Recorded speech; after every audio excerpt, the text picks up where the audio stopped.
There we go. Can you all hear me? I can't see you if you nod, so I'll just assume you can hear me. No. So here we are, 1 week after Easter. And yeah, like many of you have said, Easter was a bit weird this year.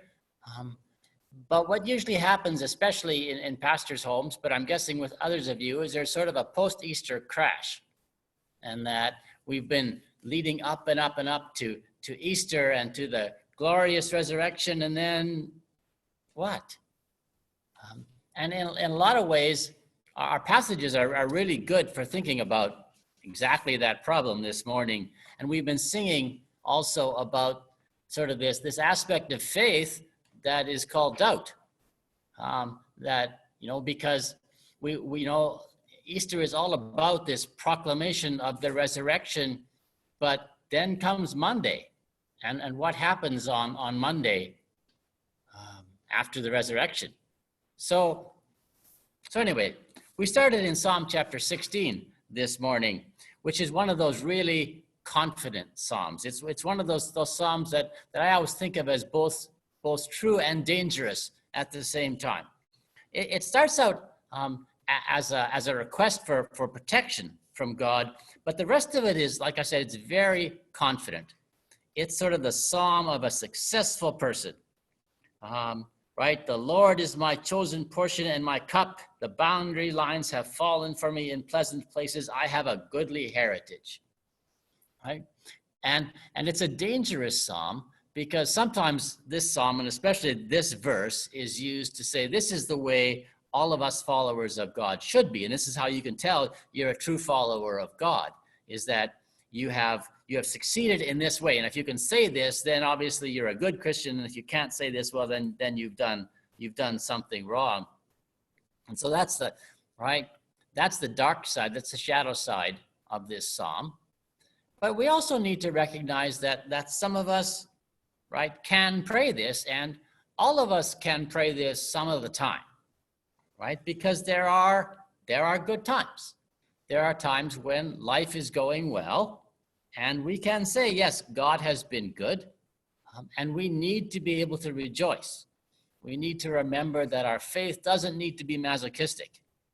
We don't need to say, well, I'm not suffering, and therefore I'm not, right, truly a follower of God. That often, right, there's this positive aspect to our faith while recognizing that it isn't all that simple, right? And so that's how we balance Psalm 16 with 1 Peter, right? So 1 Peter is written into a very different kind of situation because 1 Peter is all about faith in a time of trial. Right? So 1 Peter in some ways is one of the many attempts in the New Testament to explain how it is that we can at the same time proclaim that we are followers of the resurrected one, and still in most ways be struggling like everybody else. And in fact, sometimes our faith makes things worse. Sometimes life would be simpler and less chaotic if it wasn't for all this trying to follow Jesus stuff. And certainly very much true in Peter's day, where the church was trying to figure out what it was, and some of the other, right, forces around it were trying to figure out what it was. And sometimes they thought, well, the whole thing is a bad thing. Let's just get rid of it, right? So the church was struggling, and in parts of the world still is struggling. In our part of the world, not so much. But even in the midst of that struggle, right, in the midst of what could be despair, Peter keeps pointing to joy. Peter keeps saying, right, he has given us new hope, new birth, living hope, inheritance that is imperishable. It's all very positive, even in the midst of the despair, even in the midst of the doubt, even in the midst of trying to figure out how it is we can proclaim resurrection. And so he gets to, in verse 8, rejoicing with an indescribable and glorious joy, which is a high goal. Right? It's hard to imagine some days getting there. right? Especially these days where like a lot of it is just blah, I think. Um, and I realize it's very different for parents with kids running around, and you go, wow, I sure wish I had some of this blah that Wes is talking about. Um, but even then, it's not like, right, it's the going to be the high point of your week or the worst thing you ever experienced. It's just going to be sort of stuff happening a lot. And so we forget, or it's hard to imagine the indescribable and glorious joy. But still, this is part of it, right? And there are moments of this even these days. And then in the end of it, he says, for you are receiving the outcome of your faith, the salvation of your souls, right? Which you might be puzzling about. We're going to get back to that. Now, at this point, the lectionary wants us to move to, I think it's the Gospel of John. And I'm a bit puzzled by that because this is the year where we're supposed to be focusing on Matthew. But all of the really big post-Easter stories that may be running through your head if you grew up in the church or if you grew up reading the Bible, most of those are in either John or in Luke, and they're not in Matthew and Mark. That Mark has pretty much nothing at all to say about anything that happened after the resurrection. Matthew's is really short, and so we jump to the more familiar stories in Luke and John. But this morning, I thought it would be more helpful to stick in Matthew and to try to sort of finish out this story that we've been using in the way that it is. And it's a bit of a puzzle. It's a bit of a puzzle because we start out with this whole story about the guards and the story, right? So, which gives us this clear sense that Matthew is responding to realities in his day, that some of the people are telling this story about Jesus, and Matthew needs his community to have a counter story to say, yes, we know the story is existing, right? But for you and me, this is not a very important story. So then we jump to verse 16, which for many parts of the church is the high point of so much, right? So let's just walk through that together. Let's take a minute. So if you've got your Bible or if you got your phone there, obviously you got some sort of electronic device there because you were looking at one, right? Matthew chapter 28, right at the very end of Matthew, starting at verse 16. Now, the 11 disciples went to Galilee, right? So they were down in Jerusalem. They had to walk north to Galilee. So figure a good 3-day walk through the hills to the mountain into which Jesus had directed them. So this is a fairly typical device in the way the Bible is written, because if you look back earlier on to Matthew 26, Jesus said, go to Galilee. And he doesn't actually say anything about a particular mountain. Because what often happens in the Bible is that when someone's speech is recorded, they don't record the whole speech. They just sort of give the gist of it.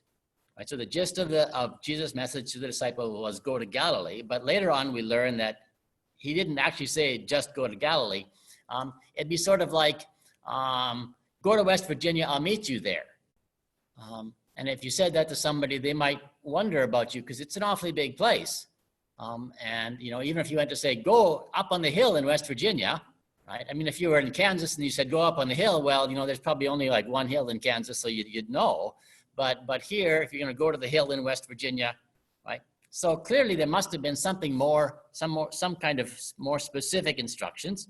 So they all go to that mountain to which he directed them. We don't know which this is. There's lots of them.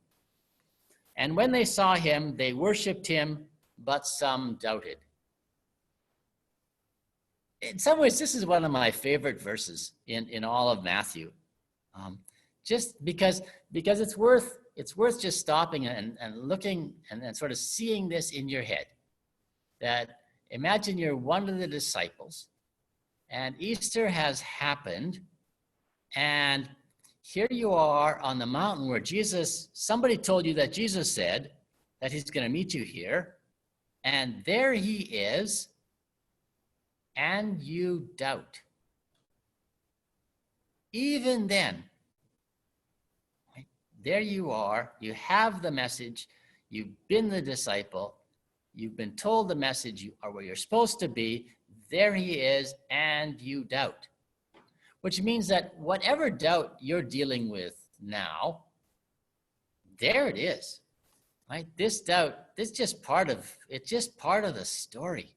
And if these guys can doubt, then our doubt is just fine. So, like if you're struggling with doubt, don't struggle, just keep doubting. That doubt is just built into this so much. So what was it about Jesus' appearance there that led some people to doubt? So then we get to, right, the big speech. And this is the big climax of the entire gospel. So Jesus came and said to them, "All authority in heaven and on earth has been given to me. Go therefore and make disciples of all nations, baptizing them in the name of the Father and the Son and the Holy Spirit, and teaching them to obey everything that I've commanded you. And remember, I am with you always to the end of the age." Now, I don't know what life was like for you growing up, but for me, this was always one of those really, really big verses. And this meant that like missionaries were at the pinnacle of everything. Like if you could be a missionary, right, then you've done this, and this was the thing to do. And then like we were missionaries, and we realized that it's a very odd sort of pinnacle. And it's a very doubt-filled sort of pinnacle. We could tell stories about this pinnacle and what it really felt like for hours. But yeah, go and make disciples of all nations and baptize and all of this stuff. And then what? Right? Because then the story ends. And, okay, so then what? And so it's very much a set up like a play, and so you can imagine this as a piece of drama, as a piece of theater, right? And so here you are on the mountain. You got a great mountain shot, right? The hills and the other mountains in the background, and the blue sunny sky, right? And Jesus having the big speech, and then poof, fade to black, right? Just immediately, right? The curtain closes, everybody claps, and then they go, okay, now what? Right? And in some ways, that's how Easter felt to me this year. Like I got my Easter sermon ready, and I got my Easter food ready, and I got my Easter songs ready, and we did all of it, and then it was Monday. And now what? And right?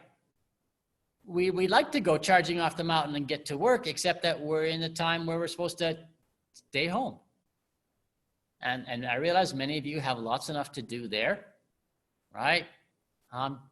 But it's just odd to think about this in our context today.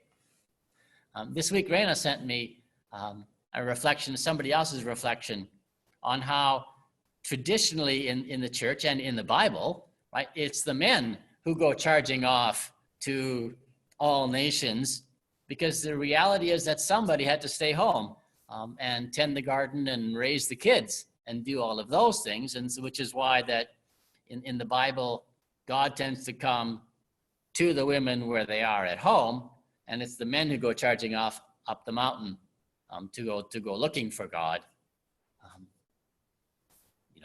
So right. So this is us today, right? We're all at home, and we can't go charging off to all nations, because we can't even get on a plane, right? Not even supposed to leave the house. So what are we going to do as we make our way off of the mountain? And here's where I want to jump back to 1 Peter, to this idea of the salvation of our souls. And one of the cool things about it is that 1 Peter says that this is a current reality, right? The salvation of your soul is not something that's going to happen someday, right? It's you are receiving the outcome of your faith, the salvation of your souls. So it's not a future event, and it's also not a task. It's something you receive. So it's not like you are accomplishing the salvation of your souls. It's you are receiving it. So what is this? Well, there's potentially a lot of things this is. But this morning, I want you to think about this as an affirmation that you are a child of God. That is, right, just for this morning, what it means that your soul has been saved. That whatever else is happening, whatever else you are thinking, whatever else you are feeling, you are a child of God. So what I want to encourage you to do is to take some time in all of this time you either have or don't have, and spend some time sitting in God's lap. Because you are a child of God. And some of us, I know, like the guys are going, well, yeah, we're sort of a bit old for this whole sitting in the lap thing. But I'm guessing that for most of us, somewhere deep down inside, there's still this desire to go find a real adult. Like I'm, almost 60, and there's days when I keep wishing that at least like a real adult would come along and help me figure out what's going on in my life and in the world, right?